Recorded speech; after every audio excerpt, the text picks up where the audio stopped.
தக்காளி வணக்கம்டா. ஒரு family matter படித்தோன்னே ரொம்ப சந்தோஷமாக இருந்துச்சு, அதான் உங்ககிட்ட ஷேர் பண்ணுறேன். டெல்லியில் ஒரு ஹஸ்பண்ட் அண்ட் ஒய்ஃப் அவங்களுக்குள்ளே ஒத்து வரல, அதனால் டிவோர்ஸ் அப்ளை பண்ணிட்டாங்க. அவங்களுக்கு ஏகப்பட்ட கவுன்சிலிங் கொடுத்துருக்காங்க, 2 பேருமே ஒத்துக்கல.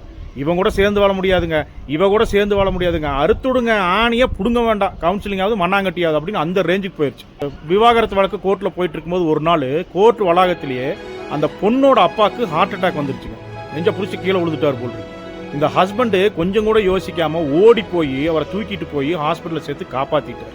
இந்த அம்மாவுக்கு என்ன செய்யறதுன்னு தெரியல. அட இப்படி ஒரு மனுஷனையே நம்ம வேண்டான்னு சொல்லிட்டோம் அப்படின்னு சொல்லிட்டு அவங்களுக்கு அவர் மேல திருப்பி லவ் வந்துருச்சுங்கோ. கோர்ட் வளாகத்திலேயே பேப்பரெல்லாம் கிழிச்சு வீசிட்டு 2 பேரும் ஓடி போய் கட்டி பிடிச்சிட்டாங்களாம். எவ்வளவு சந்தோஷமா இருக்கு கேட்கறக்கு. பிரிஞ்சு போகணும்னு நினைச்சவங்க ஒன்னு சேர்ந்துட்டாங்க. எதனால?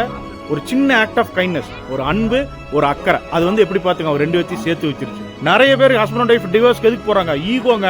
நீ சொல்றத நான் எதுக்கு கேட்கணும் அப்படிங்கிற அந்த ஈகோ பிரச்சனையிலேயே பல பேர் டிவோர்ஸுக்கு போயிட வேண்டியது.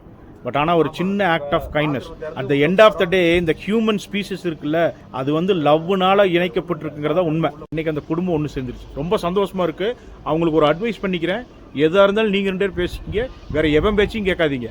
எவன் பேச்சை கேட்டீங்கன்னாலும் குடும்பத்தை கெடுத்து விட்டுருவானுங்க. என்ன, நல்லா இருங்க, நல்லா இருக்கு.